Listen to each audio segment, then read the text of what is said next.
Hi everyone, we're Seth and Meghan. For the last 3 months we've been living in Denver, Colorado. We've been staying at an Airbnb in the Lodo district, or the lower downtown district. This area, this city, was just incredible. It was clean, it felt safe, the parks were just so well kept and up to date. This river that ran behind our house was always full of kayakers, rollerbladers, bicyclers, and just produced a beautiful ambient noise. Before we could get started on our road trip, we had to make sure that our car was clean and detailed, and in Denver this will cost you about $50. Alrighty guys, so we're about to head out.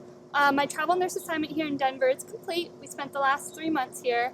I highly recommend Denver, Colorado. The food scene is great, the outdoor scene is great, there's lots of things to do. We're going to be in Utah for the next week with my parents doing some hiking, and then we're going to be headed down to Phoenix, Arizona for my next travel nurse assignment.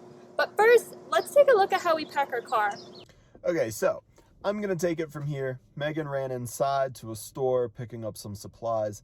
The place we are staying at tonight is super secluded, in the middle of nowhere. I can't wait to get there. It's the first leg of our journey in Great Sand Dunes National Park.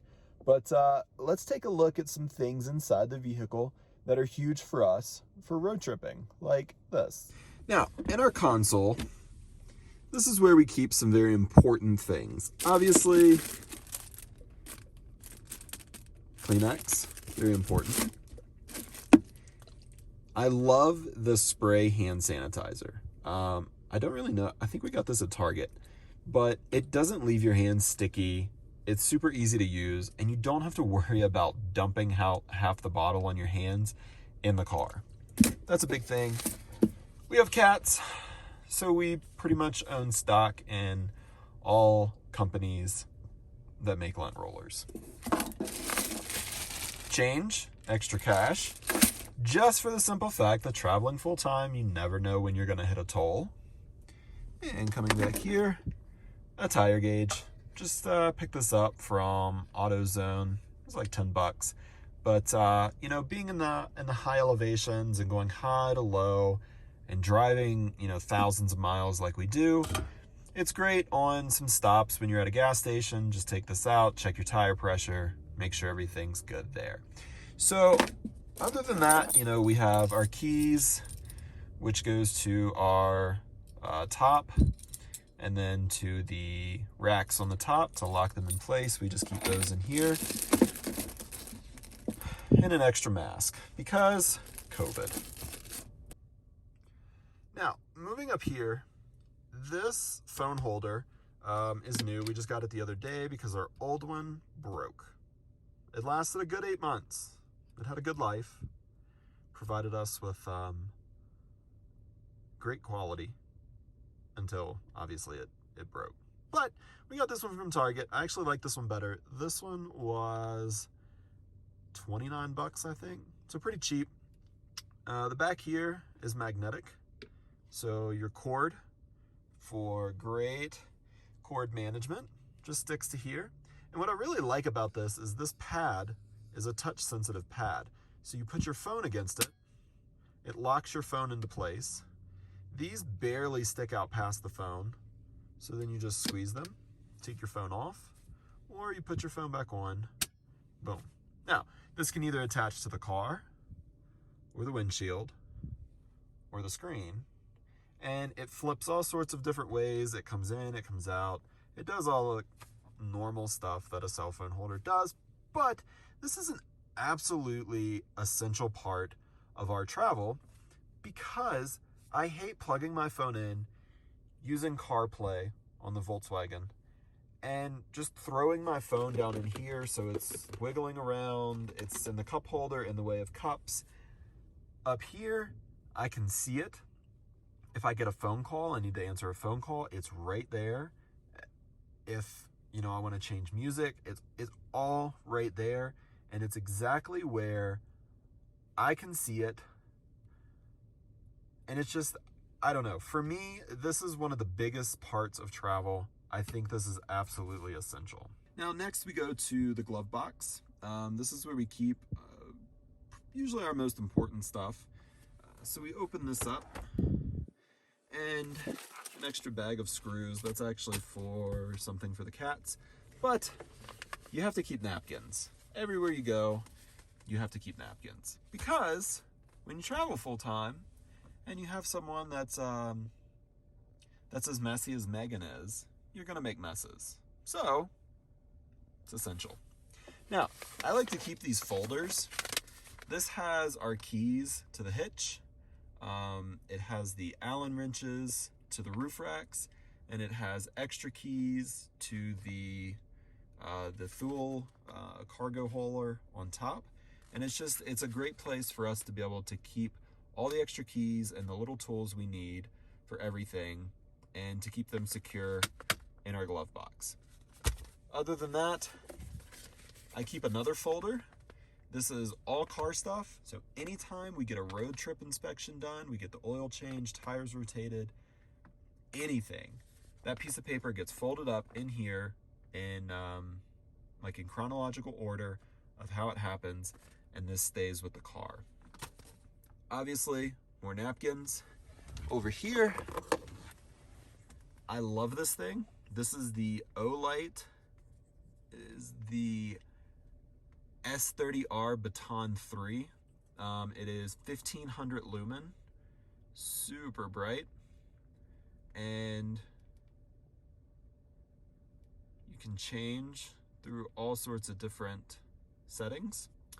And what I really like about this is it's got a clip. So if you're out, you're trying to change a tire at night, you can clip it on to your hat and it points where you're looking. Or the back here is magnetic.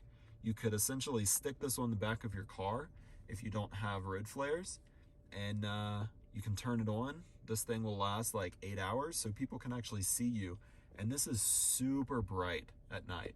I love this thing. Waterproof, durable. When I was a police officer, this was the light, the main light that I actually carried. I love it. Next, obviously you gotta have a multi-tool, not only for camera gear, but you know, if you need to open anything or cut anything, or it's got like a little screwdriver, it's got a flathead screwdriver on here, it's got a file. So for me, this is a very essential item.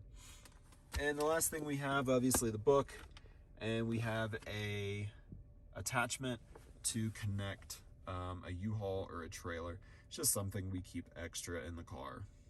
So that's how we set up the front of the car. There's not a lot of stuff. It's only things that we absolutely need. Just because I don't like riding with a bunch of stuff rattling around. You have to dig through something if you need it. I truly believe that in the front of your car, you should only have the things that are absolutely necessary. Maybe that's from being a police officer and just, you know, having complete control of the front of your vehicle and only having the essentials there. But that's something that I've kept in my vehicles and with travel, just because if something happens, I need and want to be able to get to that specific thing as fast as possible and know exactly where its place is. So most of this stuff, since we've gotten this vehicle, does not move and will not move, just because it's that muscle memory. You know, if you're in a wreck or something happens and you need to be able to get to something fast, I like to know where it's at, because once those, you know, fine motor skills go away and you're shaking and you're not thinking, you should be able to know exactly where that thing is. So for me, that's a huge part of travel, is just having everything super organized and in a particular place. Now, when we get to the next place, I'll show you how we pack the back of the car and the topper to fit our entire lives in one vehicle. So one thing before we get ready to leave, Megan's getting ready to come out of the store. Before you go on any road trip, it is absolutely important to do an inspection of your car, whether that is something you do yourself or you take and have it done. Now, through Volkswagen, we get road trip inspections for free. So every time we leave, we make sure to go get our car inspected at least 2 to 3 days within travel.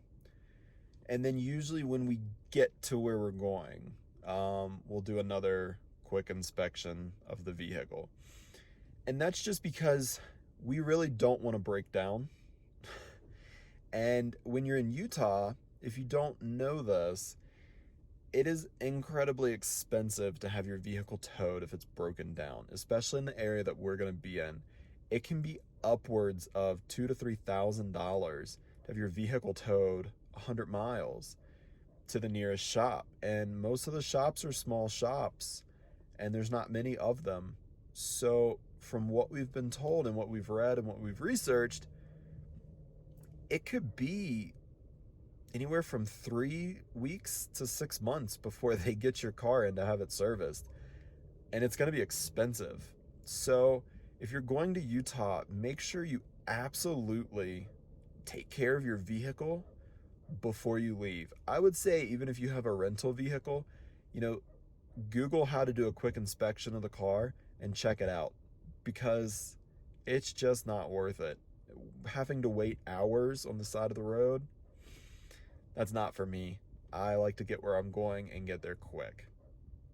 Speaking of, see Meghan walking out. Her parents are with us for this trip. They've come out to visit. And so they're going to load the groceries in their car, and we're going to drive the rest of the 45 minutes, and we will see you in Crestone. Now, what happened here was